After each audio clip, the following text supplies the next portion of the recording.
Hello, नमस्ते। वर्षा गुरुकुल में आपका स्वागत है और मैं फिर से आ गई हूँ आप लोगों के सामने लेकर अपनी वीडियो।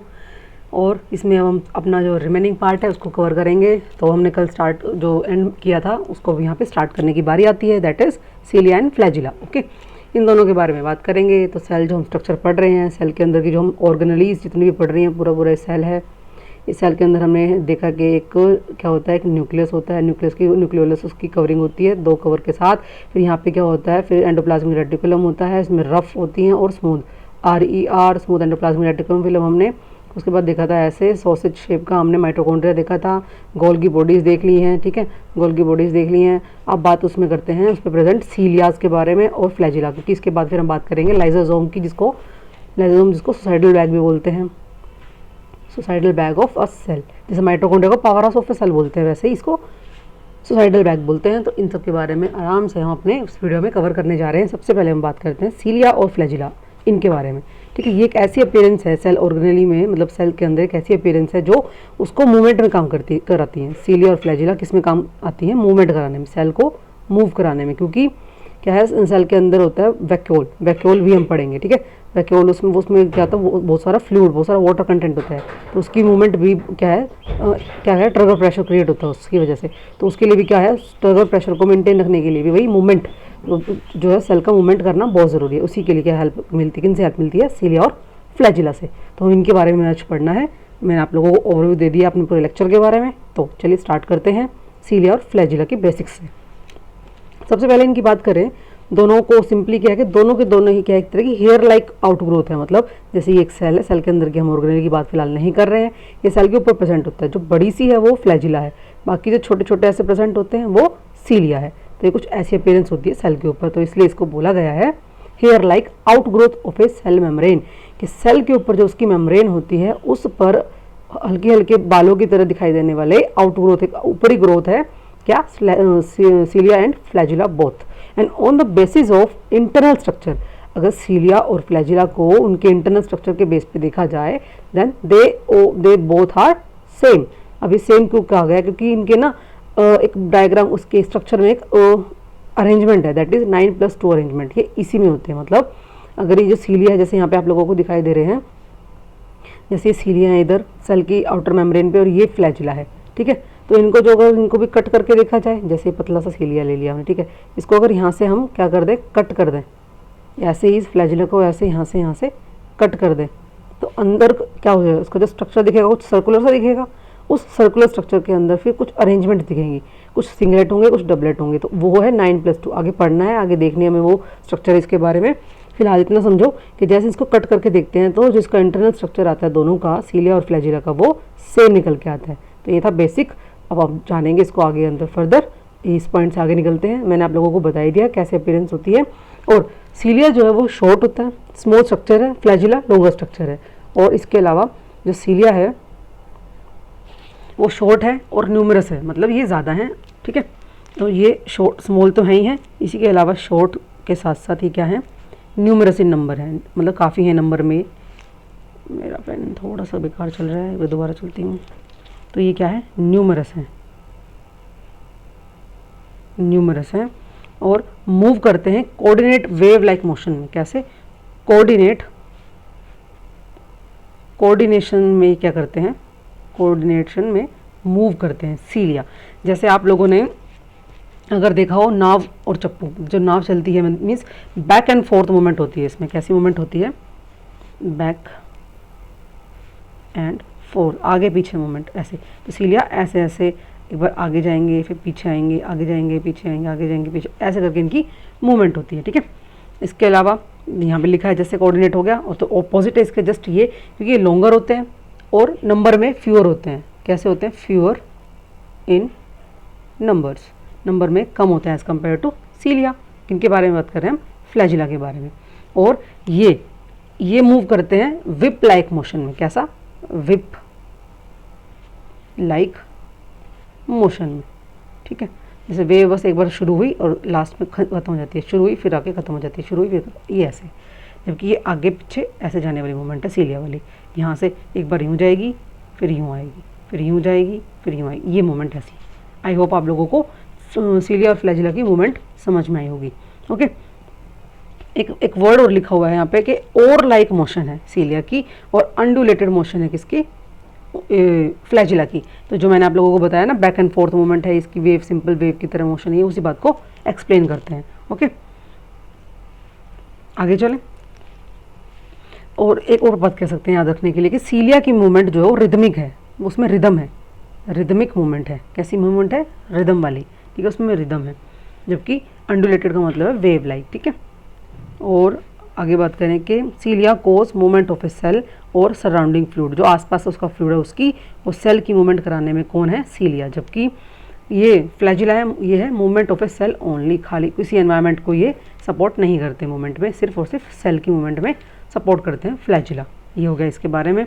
ओके, इसके अलावा एक चीज़ और कि मिलते कहाँ कहाँ हैं। अगर हम बात करें सीलिया के बारे में कि सीलिया प्रेजेंट कहाँ होंगे और फ्लैजिला प्रेजेंट कहाँ होंगे, तो सीलिया प्रेजेंट हो सकते हैं एक तो रेस्पायरेटरी ट्रैक्ट में, कहाँ, रेस्पायरेटरी ट्रैक्ट में, ठीक है, क्योंकि इसको म्यूकस को क्या करना है, ट्रैक्ट में होते हैं to sweep away mucus and trapped dust particles, इसलिए रेस्पायरेटरी ट्रैक्ट में इनका काम। दूसरा, जो फीमेल रिप्रोडक्टिव पार्ट है उसके ट्रैक्ट में, कहाँ, फीमेल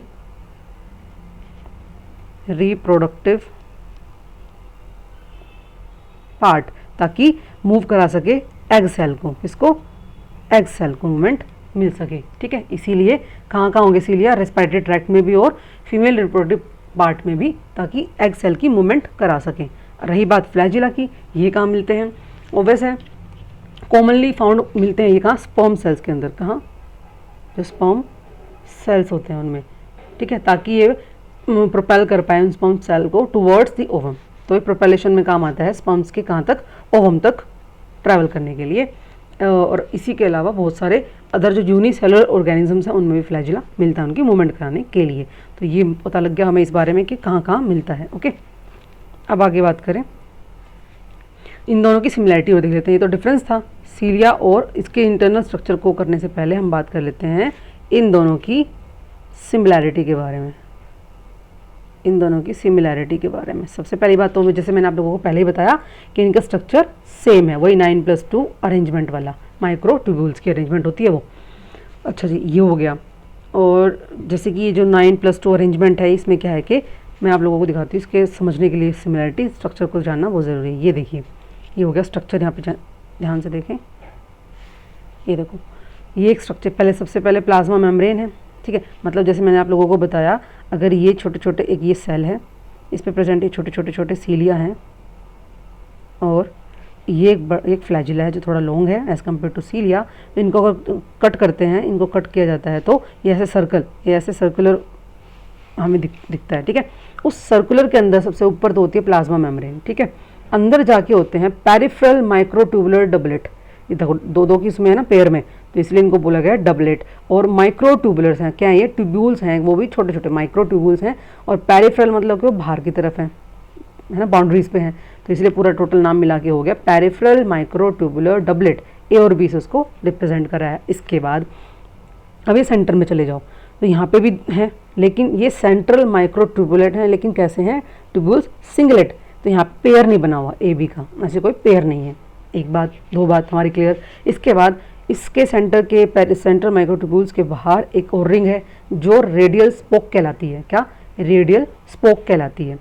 अच्छा जी, इसके बाद फिर ये रेडियल स्पोक है सारी। अब ये जो डबलेट है ना पेरिफेरल वाले, इनको कनेक्ट किया जा रहा है किससे, सेंट्रल ब्रिज से, किससे, सेंट्रल ब्रिज से।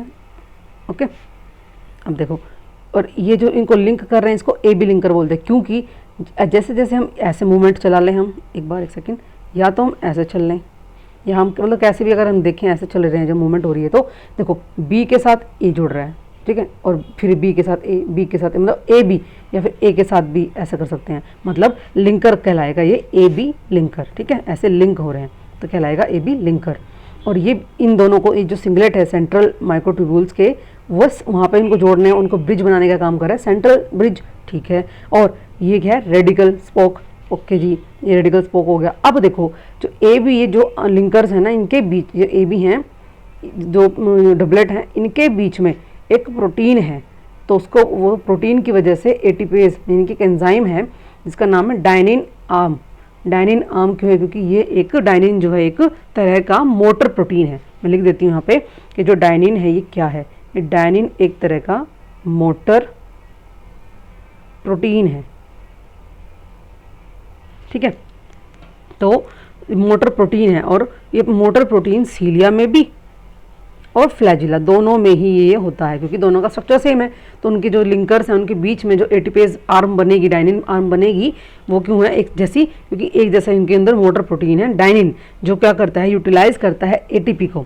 डाइनिन का काम क्या है? मैं यहाँ पे लिख देती हूँ, डाइनिन का काम है डाइजेस्ट करना एटीपी को, ताकि बैंड और फैसिलिटेट कर पाए मूवमेंट। क्योंकि फ्लैजिला की स्ट्रक्चर पढ़ रहे हैं तो मूवमेंट का ही रोल है यहाँ पे। तो डाइनिन का काम क्या है? इसका काम है utilise ATP, utilise ATP. ATP क्या है? हमारी एनर्जी तो है, एडेनोसिन ट्राइफॉस्फेट, ताकि यूटिलाइज कर पाए to bend and movement of cell, ठीक है। इसमें काम करता है, तो यहाँ पे इसीलिए इसका रोल आता है। ओके, आई थिंक सब कुछ कवर हो गया, सारा हो गया। अब हम स्ट्रक्चर हमने समझ लिया है, अब वन बाय वन अपनी लाइंस रीड कर लेते हैं और समझते हैं इसके बारे में। अच्छा, सबसे पहले इसने कहा कि जैसे ही इंटरनल स्ट्रक्चर हम सीलिया फ्लैजिला, क्योंकि दोनों सेम है, एक साथ पढ़ते हैं तो हमें पता लगता है कि इनके जो है बाहर जो स्ट्रक्चर वो कवर है किससे? प्लाज्मा मेम्ब्रेन से, जो कि हम यहाँ पढ़ चुके हैं। फिर axoneme has microtubules running parallel to long axis. तो एक्सोनिम जो है वहाँ पे क्या है? माइक्रोट्यूब्यूल्स हैं, ठीक है। एक्सोनिम में माइक्रोट्यूब्यूल्स हैं, ये भी हो गया। जिनके अरेंजमेंट है 9 पेरिफेरल पे डबलेट फॉर्म में होते हैं और pair of centrally located singlet, इसके साथ पेयर होता है इन स्पोक्स के थ्रू। मतलब जो सिंगलेट है सेंटर में, जो पेरिफेरल बारे हैं डबलेट में, उनका आपस में कैसे है? स्पोक, जैसे कि एक टायर हम बात करें ना, साइकिल का टायर हो गया या बाइक का टायर हो गया, तो वो जब अंदर की रिंग है वो बाहर के टायर से कैसे इन स्पोक्स के थ्रू जुड़ी हुई होती है, तो वैसे ही अंदर का सिंगलेट बाहर वाले डबलेट के साथ, जो माइक्रोट्यूब्यूल्स के डबलेट और सिंगलेट हैं सेंट्रल और पेरिफेरी पे, उनमें आपस में कनेक्शन किसकी वजह से हो पाता है? इन स्पोक्स की वजह से हो पाता है। तो वही अरेंजमेंट यहाँ पे दिखाई गई है कि 9 पेरिफेरल डबलेट पेयर होते हैं किसके साथ? सेंट्रल लोकेटेड सिंगलेट के साथ। तो अरेंजमेंट कहलाती है 9+2 अरेंजमेंट, क्योंकि 9 तो ये हो गए टोटल और ये 2 हो गए, ठीक है। एक बार मैं आप लोगों को इनको गिन के दिखा देती हूँ ताकि कंफ्यूजन ना हो कि 9 है कि नहीं है। तो हम स्टार्ट करेंगे यहाँ से। कहाँ से स्टार्ट करेंगे हम? यहाँ से, एकदम सेंटर से। तो 1 2 3 4 5 6 7 8 9। ओके, डायग्राम में थोड़ा एक एक्स्ट्रा है, इसको इग्नोर करना। तो ये 9 वाले हैं और अंदर सिंगलेट वाले 2। ओके, अब हम बात कर रहे हैं 9+2 अरेंजमेंट के बाद सेंट्रल ट्यूब्यूल्स। जो सेंट्रल ट्यूब्यूल्स हैं सराउंडेड बाय ए शीथ, एक सेंट्रल शीथ से वो सराउंडेड है, connected to peripheral doublet by 9 radical spoke. पहले तो इसके ऊपर एक शीथ है और वो शीथ के बाद ये स्पोक्स के साथ पेरिफेरल से कनेक्टेड है। वही लैंग्वेज बस जो हमने डायग्राम में पढ़ी है वहीं लिख देनी है। ओके, इमर्ज फ्रॉम, और आदि कहाँ से है? Centriole like structure called basal bodies. कहाँ से इमर्ज होती है? ये बेसल बॉडी से इमर्ज होती हैं, ऑब्वियस है। तो ये जो अरेंजमेंट में हमने पढ़ा है, जो डायनिन प्रोटीन पढ़ा है और ये सब जो 9+2 माइक्रोट्यूब्यूल्स की अरेंजमेंट पढ़ी है, ये कहाँ से एंकर्ड होती है? एंकर्ड बाय बेसल बॉडी, ठीक है। जो सेंट्रियोल लाइक स्ट्रक्चर है बेसल बॉडी कहलाती है, वहाँ से इमर्ज होती है ये 9+2 अरेंजमेंट, ठीक है। तो ये सब हमने सीलिया और फ्लैजिला के बारे में एक पूरे के पूरे पेज में बहुत सारी इन्फॉर्मेशन हो गई है हमारी। Now move to the lysosome. Lysosome firstly वही जैसे माइटोकॉन्ड्रिया को क्या बोलते हैं? Power house of a cell. ऐसे ही सेल का सुसाइडल बैग किसको कहा जाता है? लाइसोसोम को कहा जाता है। क्या? Suicidal bag. अब इसकी टर्म्स आराम से एक एक हम यहाँ पे अपनी डिकोड करते हुए समझते हुए चलेंगे। इसने कहा लाइसोसोम सिंगल मेम्ब्रेन है, पहली तो बात ये एक, ये सिंगल मेम्ब्रेन बाउंड स्ट्रक्चर है। मतलब जैसे हमने सीलिया वगैरह में देखा कि प्लाज्मा मेम्ब्रेन डबल थी, बहुत सारी चीज़ों के ऊपर क्या है? डबल मेम्ब्रेन है, लेकिन ये तो सिंगल मेम्ब्रेन है। कौन? लाइसोसोम, ये याद रखना है। और लाइसोसोम क्या कंटेन करता है अपने पास? Contains digestive enzymes. कुछ डाइजेस्टिव एंजाइम्स इसमें होते हैं, तो वो तो क्या है? उसका नाम है hydrolytic enzyme, digestive hydrolytic enzyme. अब हाइड्रोलिटिक एंजाइम क्या होते हैं? अब हाइड्रोलिटिक एंजाइम वो एंजाइम होते हैं जो तोड़ देते हैं कॉम्प्लेक्स केमिकल बॉन्ड्स को। जो कॉम्प्लेक्स केमिकल बॉन्ड्स होते हैं लार्जर बायोलॉजिकल मॉलिक्यूल्स में, लाइक प्रोटीन लिखती हूँ मैं। लार्ज मॉलिक्यूल्स कौन से होते हैं? बायो मॉलिक्यूल, लार्ज मॉलिक्यूल्स वो होते हैं प्रोटीन, वो होते हैं protein, we know it very well, protein, lipids, then carbohydrates, तो यही तो हमारे बायोलॉजिकल लार्ज मॉलिक्यूल्स जो होते हैं, ठीक है।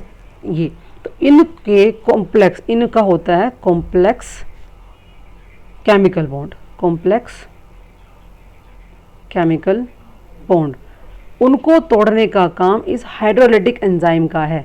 किसका है? हाइड्रोलाइटिक एंजाइम का, ठीक है। कब? बाय इंसर्टिंग ए वाटर मॉलिक्यूल, क्योंकि हाइड्रो का मतलब ही किससे है? वाटर से है, पानी से है, ठीक है। तो इन बॉन्ड के बीच में क्या इंसर्ट कर दिया जाता है? इन एंजाइम के थ्रू, हाइड्रोलाइटिक एंजाइम्स के थ्रू वाटर इंसर्ट कर दिया जाता है, वाटर मॉलिक्यूल इंसर्ट कर दिया जाता है। तो उसी की हेल्प से क्या होता है फिर? प्रोटीन का, लिपिड्स का, कार्बोहाइड्रेट्स का मेटाबॉलिज्म या फिर डाइजेशन हो जाता है। और वो एंजाइम कौन कौन से होंगे? हाइड्रोलाइटिक एंजाइम्स लिखा है, लिस्ट है, lipases, proteases, lipases for lipids, proteases for protein, carbohydrases for क्या? कार्बोहाइड्रेट्स एंड न्यूक्लियेजेस, ठीक है। तो ये हो गए हमारे हाइड्रोलाइटिक एंजाइम्स। ओके, अब वैसे किस किस को डाइजेस्ट कर रहे हैं? जो मैंने आप लोगों को बताया दिया, इन सारी चीज़ों को। और न्यूक्लियोसिस किसको? न्यूक्लिक एसिड को। ओके, अब लाइसोसोम का काम है, जो एंजाइमेटिक प्रॉपर्टी है, इट मीन्स इसका पीएच थोड़ा ऑप्टिमम होगा। तो लाइसोसोम का पीएच भी ऑप्टिमम होता है, दैट इज एसिडिक। और पीएच कितना है? 5। इंपॉर्टेंट पॉइंट है, याद रखना, आ सकता है, क्योंकि बहुत रेयर होता है। पढ़ तो सब लेते हैं, सुसाइडल बैग है, डाइजेशन में हेल्प करता है बड़े बड़े मॉलिक्यूल्स की, इतना तो हम नॉर्मल समझ लेते हैं, इसको भूल जाते हैं, या फिर रिवीजन में नहीं आ पाता कई बार कि पीएच इसका 5 है, जो कि थोड़ा सा फैक्चुअल क्वेश्चन हो जाता है, और एसिडिक पीएच है ये, और याद रखना है लाइसोसोम के बारे में। अच्छा जी, इतना करने के बाद अब बढ़ते हैं इसके फंक्शंस पे। लाइसोसोम के फंक्शन की बारी आती है, तो इसके 3 तरह के फंक्शन दिखा रखे हैं, क्योंकि इसका काम क्या है? डाइजेशन का। तो एक डाइजेशन इसका इंट्रासेलुलर, मतलब सेल के इंटरनली, अंदर, इंटरनल जो डाइजेशन होगा, बाहर अंदर की तरफ। एक एक्स्ट्रा मीन्स आउटसाइड, जो एक आउटसाइड होगा। एक ऑटोलाइसिस, ऑटोलाइसिस मतलब वही ऑटोमेटिकली ऐसा कुछ होगा। तो एक एक करके इन डाइजेशंस को भी हम यहाँ समझते हैं। सबसे पहले हम बात करते हैं इंट्रासेलुलर डाइजेशन के बारे में। First is intracellular digestion. Okay, इसमें देखते हैं, इसमें बात आती है सबसे पहले किसकी? हेट्रोफैगी की। मतलब इंट्रासेलुलर में एक तो होगा हेट्रोफैगी डाइजेशन, एक होगा ऑटोफैगी डाइजेशन। तो इसमें सबसे पहले हम बात करेंगे हेट्रो का मतलब होता है डिफरेंट। हेट्रोफैगी यानी कि एक ऐसा प्रोसेस जहाँ पर सेल इंजेस्ट करेगा एक्स्ट्रा सेलुलर मटीरियल्स को। एक्स्ट्रा सेलुलर, सेल के एक्स्ट्रा जो मटीरियल है, वो क्या क्या हो सकता है? फूड हो सकता है, कोई डेब्रिस हो सकता है, या बैक्टीरिया हो सकता है। तो लिख देती हूँ, इस प्रोसेस में हेट्रोफैगी में सेल जो है वो इंजेस्ट करता है किनको? एक्स्ट्रा सेलुलर मटीरियल्स को। एक्स्ट्रा सेलुलर मटीरियल्स को, वो क्या क्या हो सकते हैं एक्स्ट्रा सेलुलर? मैं यहाँ लिखती हूँ इसको, फूड भी हो सकता है, कोई डेब्रिस भी हो सकता है जो बॉडी के लिए, सेल के लिए डेब्रिस का काम करे, या फिर कोई बैक्टीरिया भी हो सकता है। स्पेशली रिमेंबर इट कि कोई बैक्टीरिया भी हो सकता है। ओके, ये इनको कहेंगे हम एक्स्ट्रा सेलुलर मटीरियल्स। तो इनको इंजेस्ट करता है सेल वाया एंडोसाइटोसिस। किससे? एक प्रोसेस का नाम है एंडोसाइटोसिस, ठीक है। साइटोसिस का मतलब हो गया सेल की एनगल्फिंग पावर, एंडो मीन्स वो इंटरनल है, ठीक है। सिंपल सा प्रोसेस है, ठीक है। तो एंडोसाइटोसिस के थ्रू जब सेल इंजेस्ट कर लेता है इन एक्स्ट्रा सेलुलर मटीरियल्स को, उस प्रोसेस का नाम ही, उसी का नाम क्या है? हेट्रोफैगी। तो ये करना, और जैसे मैंने लिखा ही हुआ ब्रैकेट में कि फॉरेन मटीरियल्स, इनको खाना, इनको इंजेस्ट करना, ये हो गया। अब बात करते हैं हम किसके बारे में? ऑटोफैगी के बारे में। किसके बारे में? ऑटोफैगी के बारे में, जिसमें ओल्ड और डेड ऑर्गेनेलीज आएंगे। कैसे? वो समझते हैं। अब ये डिस्पोज करेगा, मतलब ये जो प्राइमरी मैकेनिज्म है किसका? ऑटोफैगी का, by which the cell disposes of damaged organelles या फिर मिसफोल्डेड प्रोटीन्स और foreign invaders by utilising their degradative power of lysosome, ठीक है। तो ऑटो में क्या क्या आ जाएगा? ओल्ड और डेड ऑर्गेनेलीज को क्या करेगा? उनको डिस्पोज करेगी सेल। तो इसमें क्या होगा? सेल जो है डिस्पोज कर देगा किनको? ओल्डर सेल्स को, ठीक है, और डैमेज सेल्स को, या और उसके साथ साथ मिस फोल्डेड प्रोटीन्स को, ये याद रखना, ठीक है। मिस फोल्डेड प्रोटीन्स को, और जितने भी डेड और ओल्ड ऑर्गेनेलीज होगी उनको, इसीलिए इसको क्या बोला गया है? सुसाइडल बैग, जितने भी सेल मर जाएंगी, पुरानी हो जाएंगी, वो सब कहाँ चली जाती हैं? सिंगल मेम्ब्रेन लाइसोसोम के पास, ठीक है। इसी की वजह से इसको बोला गया है, सुसाइडल बैग नाम दिया गया है। तो ये है ऑटोफैगी के बारे में, ओके। और ऑटोलाइसिस वही है कि sometimes all lysosomes of a cell burst, कई बार क्या होता है कि सारे के सारे सेल जो है किसके, लाइसोसोम के, वो बस्ट हो जाते हैं, फट जाते हैं और डाइजेस्ट कर देते हैं पूरे के पूरे एक सेल को, तभी तो इसको नाम दिया गया सुसाइडल बैग। तो इस तरह के हमें तीनों के तीनों इसके फंक्शंस, इंट्रासेलुलर, एक्स्ट्रासेलुलर और ऑटोलाइसिस, तीनों डाइजेशन हमें याद रखने हैं। तो ये था सब किसके बारे में? लाइसोसोम के बारे में। Now move to the vacuole. और वैक्यूल एक सेल का काफ़ी बड़ा एक हिस्सा होता है, ऑर्गेनेली होता है, और ऊपर से जिसके अंदर क्या क्या होता है? वाटर कंटेंट होता है, एक तो इसमें वाटर होता है, एक सैप होता है, सैप भी एक तरह का काइंड ऑफ सेल फ्लूइड ही होता है, और एक्सक्रीटरी प्रोडक्ट्स होते हैं जो कि यूजफुल नहीं होते। तो वैक्यूल वो ऑर्गेनेली है, ऊपर से ये मेम्ब्रेन बाउंड ऑर्गेनेली ही है, तो मेम्ब्रेन बेस पे होती है, तो मेम्ब्रेन बाउंड है, मेम्ब्रेन बाउंड ऑर्गेनेली है, जो एक्ट करती है सेल के स्टोरेज, वेस्ट और डिस्पोजल में। कहाँ हेल्प करेगी? स्टोरेज में, वेस्ट डिस्पोजल में, वेस्ट डिस्पोजल में, और रिसाइकलिंग सेंटर, रिसाइकलिंग सेंटर, ठीक है, ये हेल्प करेगी। और इसमें हमें पढ़ना है वैक्यूल में टर्गर प्रेशर भी आएगा। क्या? टर्गर प्रेशर, इसको भी पढ़ना है हमें। क्यों? क्योंकि वैक्यूल के अंदर क्या होता है? बहुत सारा वाटर और बहुत सारा सैप, मीन्स फ्लूइड और लिक्विड प्रेजेंट है काफ़ी हद तक, तो इस पर एक प्रेशर क्रिएट होगा जिसको हम बोलेंगे टर्गर प्रेशर। तो क्यों? क्योंकि ये बना किससे फिल है? वाटर के साथ, जो कि पुश करेगा उसको अगेंस्ट सेल वॉल। तो टर्गर प्रेशर तब क्रिएट होता है जब इसका जो लिक्विड है वो पुश करता है, पुश अगेंस्ट सेल वॉल, ठीक है, जब सेल वॉल के अगेंस्ट पुश करता है water, and provide structural support, and provide structural support, ठीक है, किसको? प्लांट को, ऑब्वियस है, क्योंकि ये किस में प्रेजेंट होते हैं? प्लांट में, ये एनिमल सेल्स में प्रेजेंट नहीं होते। तो टर्गर प्रेशर की ये कहानी है इसमें कि प्लांट को सपोर्ट और उसको मजबूती देने के लिए, उसको रिजिड बनाए रखने के लिए, ताकि हवा हो, पानी हो, मतलब बहुत सारे, जैसे बहुत सारे मरीन में सबमर्ज्ड प्लांट्स होते हैं, तो उनमें वैक्यूल उनको हेल्प करता है टर्गर प्रेशर क्रिएट करके, ताकि वो पानी में भी सीधे स्टेबल खड़े रह सके, आंधी आती है तो उसमें भी वो स्टेबल खड़े रह सके, उसके लिए टर्गर प्रेशर इंपॉर्टेंट है, ओके। अब बात करते हैं इस सेल सैप की, जो मैंने आप लोगों को बता दिया, एक तरह का फ्लूइड ही है सेल सैप, जो कि फिल करता है सेंट्रल, किसको? सेंट्रल वैक्यूल को, प्लांट सेल के। सिंपल बात हो गई।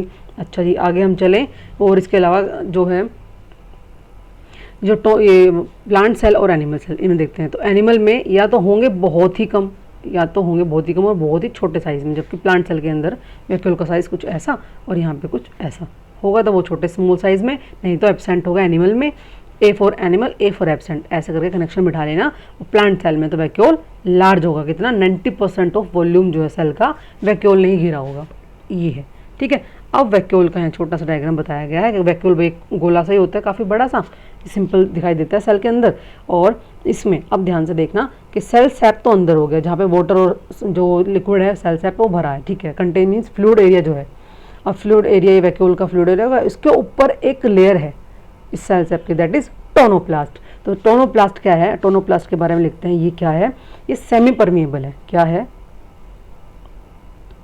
सेमी परमिएबल, ये सेमी परमिएबल है। एक बात, टोनोप्लास्ट। साइटोप्लाज्मिक मेम्ब्रेन है, कैसी है? साइटोप्लाज्मिक मेम्ब्रेन है, और इसके साथ ही साथ ये सराउंड करती है लार्ज सेंट्रल वैक्यूल, जो प्लांट का वैक्यूल है उसको क्या करती है? सराउंड करने का काम करती है, surrounding large vacuole of plant cells, ये काम है टोनोप्लास्ट का, ठीक है।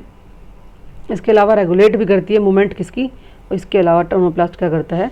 रेगुलेट मूवमेंट किसकी? ऑफ आयंस, आयंस की मूवमेंट। और इसी के साथ साथ जितने भी न्यूट्रिएंट्स और वेस्ट हैं, न्यूट्रिएंट्स की और वेस्ट, ठीक है, इन सब के मूवमेंट में भी क्या करते हैं, मदद करते हैं, in and out of the vacuole. ये काम है टोनोप्लास्ट का, ठीक है। अब बात कर लेते हैं टोनोप्लास्ट की छोटी सी एक लाइनिंग लिखी हुई है इसके बारे में कि टोनोप्लास्ट फैसिलिटेट्स ट्रांसपोर्ट, जैसे मैं आप लोगों को बताया, आयंस की और कितने न्यूट्रिएंट्स की और वेस्ट मटेरियल्स की इनटू एंड आउट, ये मूवमेंट करने में काम करता है, ऑफ आयंस एंड मटेरियल्स। किसके अगेंस्ट करता है टोनोप्लास्ट काम, कॉन्सेंट्रेशन ग्रेडियंट के अगेंस्ट काम करता है, and maintain high concentration in vacuole than cytoplasm. क्योंकि देखो कॉन्सेंट्रेशन ग्रेडियंट होता है कि कोई भी चीज़ high concentration to low concentration चलती है, लेकिन इसी फिनोमिनन के अगेंस्ट चलना, अपोजिट चलना काम है टोनोप्लास्ट का, मतलब वो लो से हाई की तरफ चलेगा, जिससे वो साइटोप्लाज्म के कंपेयर में वैक्यूल के अंदर कॉन्सेंट्रेशन इन चीज़ों की ज़्यादा होगी, ये याद रखना है। अब बात करते हैं वैक्यूल के टाइप की। तो पहला टाइप आता है कॉन्ट्रैक्टाइल, दूसरा आता है फूड वैक्यूल, तीसरा सैप वैक्यूल, चौथा है एयर या फिर जिसको हम कह सकते हैं गैस वैक्यूल। एयर को गैस वैक्यूल भी कह सकते हैं, ठीक है। और यहाँ पे हम एक एक करके इनके बारे में बात कर लेते हैं, ओके। तो सबसे पहले हम बात करते हैं कॉन्ट्रैक्टाइल वैक्यूल के बारे में। इसमें हम फिनोमेना पढ़ेंगे ओस्मो रेगुलेशन का, एग्जाम्पल पढ़ेंगे अमीबा का। सबसे पहले हम बात करते हैं कॉन्ट्रैक्टाइल के बारे में। ऑब्वियस है contractile type of vacuole found in single celled organisms like amoeba. किन में मिलता है ये, single celled organisms like amoeba में कॉन्ट्रैक्टाइल टाइप ऑफ वैक्यूल मिलता है, ओके। एक बात और इसके अलावा जो कॉन्ट्रैक्टाइल वैक्यूल है, they act as microscopic bulge pumps collecting expelling excess water. इसका काम ये पंप की तरह काम करता है। ये कैसे काम करता है, पंप की तरह काम करता है। पंप क्या करता है, पानी को एक्सपेल करने का और कलेक्ट करने का ना, एक्सपेल एंड कलेक्ट। ज़्यादा है तो एक्सपेल कर देगा, कम है तो कलेक्ट कर लेगा। ये काम है ना किसको, एक्सेस वाटर को, एक्सेस वाटर को, ओके, ताकि प्रिवेंट कर सके सेल को बस्ट होने से। किस लिए ये काम करता है ये एक्सेस और पानी को कलेक्ट और एक्सपेल करने का, ताकि सेल बस्टिंग से बचाया जा सके इन फ्रेश वाटर एनवायरनमेंट में। तो उन प्लांट्स में ये कॉन्ट्रैक्टाइल वैक्यूल ज़्यादा इंपॉर्टेंट हो जाता है जो पानी में डूबे रहते हैं, वहाँ पे काम करता है। और जैसे कि अमीबा एग्जाम्पल देख लिया, ओके, इतना समझ में आया। अब बात करते हैं फूड वैक्यूल के बारे में। इसमें प्रोसेस आएगा बाय एनगल्फिंग, जैसे इसमें था ओस्मो रेगुलेशन, यहाँ है एनगल्फ करने से। तो ये देखते हैं कि फूड वैक्यूल क्या है। तो फूड वैक्यूल जब बनता है जब सेल एनगल्फ कर लेती है न्यूट्रिएंट्स को वाया फेगोसाइटोसिस। तो यहाँ प्रोसेस आएगा, एनगल्फिंग है तो एनगल्फिंग होगी यहाँ पे फेगोसाइटोसिस से, इस प्रोसेस से। ठीक है, यहाँ पे क्या होगी, सेल जो है एनगल्फ कर लेगा न्यूट्रिएंट्स, और ये कंपार्टमेंट जो है फ्यूज़ कर लेगा किसके साथ, लाइजोसोम के साथ, फ्यूज विद लाइजोसोम, ताकि डाइजेस्ट कर पाए फूड पार्टिकल्स को और डिस्ट्रीब्यूट कर पाए उससे मिलने वाले न्यूट्रिएंट्स को थ्रू आउट द साइटोप्लाज्म। तो फूड है तो इट मीन्स फूड से क्या लेना है, न्यूट्रिशन लेना है और पूरे साइटोप्लाज्म में फैलाने का काम फूड टाइप ऑफ वैक्यूल का होगा। ओके, अब बात करते हैं सैप वैक्यूल की, जिसका काम है S for SAP, S for store. तो मिनरल्स को स्टोर करने का काम है सैप वैक्यूल का। यानी कि सैप वैक्यूल में क्या है कि प्राइमरली ये मिलता कहाँ है, ये दो चीज़ों में मिलता है। एक तो प्लांट्स में मिलता है जो सैप वैक्यूल है प्लांट्स में, इसके अलावा फंगी में। ये दोनों चीज़ें याद रखनी है, प्लांट और फंगी में कौन मिलता है, सैप वैक्यूल मिलता है। ठीक है, और एक्ट करता है ये मैसिव रिजर्वोयर के लिए, मतलब इसको हम सैप को क्या बोल सकते हैं, मैसिव मतलब बहुत ज़्यादा बड़ा, मैसिव रिजर्वोयर बोलते हैं। रिजर्वोयर किसका, रिजर्वोयर किसका यहाँ पे समावेश होगा, ऑब्वियस क्या क्या होगा यहाँ पे, तो यहाँ पे वाटर भी होगा, वेस्ट भी होगा और आयंस भी होंगे। क्या क्या होंगे, वाटर भी होगा, आयंस भी होंगे और वेस्ट भी होगा। ठीक है, इसका मैसिव रिजर्वोयर कौन है, सैप वैक्यूल, क्योंकि इसका काम है स्टोरिंग का। ओके, तो ये था इसके बारे में। अब बात करते हैं last type of vacuole, that is air और we can say gas vacuole. और मिलता कहाँ है, सिर्फ और सिर्फ ये प्रोकैरियोट्स में मिलता है गैस वैक्यूल एक्सक्लूसिवली इन, यहाँ पे एक्सक्लूसिव लिखना भूल गई मैं, इसको याद रखना कि एक्सक्लूसिव है, इसकी प्रॉपर्टी इंपॉर्टेंट है कि एक्सक्लूसिव है, और किसी के साथ एक्सक्लूसिव नहीं लगा है, तो इससे भी स्टेटमेंट बन के आ सकती है। तो एक्सक्लूसिव है तो स्टेटमेंट ठीक है। तो एक्सक्लूसिवली कहाँ मिलता है, ये प्रोकैरियोटिक सेल्स में मिलता है। और एक बात और, गैस वैक्यूल में मेम्ब्रेन नहीं है, तो ये नॉट मेम्ब्रेन बाउंड, ठीक है, नो मेम्ब्रेन, ठीक है, ये याद रखना है, नॉन मेम्ब्रेन है ये। लेकिन इसके अलावा इसके अंदर क्या है, इट कंसिस्ट प्रोटीन वेसाइकल्स, क्या, प्रोटीन वेसाइकल्स, इसमें प्रोटीन वेसाइकल्स होते हैं दैट रेगुलेट सेलुलर बायोंसी, यहाँ पे लिखा है ना टर्म बायोंसी, तो ये प्रोटीन वेसाइकल्स हैं, तो वो बायोंसी को क्या कर सकते हैं, रेगुलेट कर सकते हैं ये वेसाइकल्स। ये हो गया एयर या फिर we can say gas vacuole के बारे में। ओके, अब इसके बाद हम जो अदर ऑर्गेनेलीज हो गई हमारी, ये लास्ट वीडियो और बनेगी शायद कल को, जिसमें माइक्रो बॉडीज़ कर लेंगे। और इसके अलावा हम ये थोड़ा ना ऑपोजिट चल रहे हैं हम, ये इसके बाद आएगा सेंट्रोसोम और सेंट्रियोल्स, फिर उसके बाद हम पढ़ लेंगे साइटोस्केलेटन, और फिर हम बारी आती है लास्ट टॉपिक की हमारी, दैट इज़ क्रोमोसोम एनाटॉमी और यूक्रोमेटिन, हेट्रोक्रोमेटिन, और इसके बाद न्यूक्लियोलस। इनको पढ़ना, इनको जानना, न्यूक्लियस के बारे में। न्यूक्लियस हमारा लास्ट ही रहेगा, क्रोमोसोम के बारे में स्टडी करना, ठीक है। तो ऐसे करके हम अपना पूरा का पूरा जो सेल है, इसके अंदर प्रेजेंट जितनी भी ऑर्गेनेलीज हैं, हम एक एक करके सबको डिकोड करते जा रहे हैं, समझते जा रहे हैं, और आराम से अपने चैप्टर को, अपने कॉन्सेप्ट्स को बनाते जा रहे हैं। तो इसी के लिए अगर आप लोगों को अच्छे से आराम से बायोलॉजी के कॉन्सेप्ट क्लियर करने हैं, तो बने रहे मेरे चैनल वर्षा गुरुकुल के साथ। और अभी के लिए thank you so much and bye bye.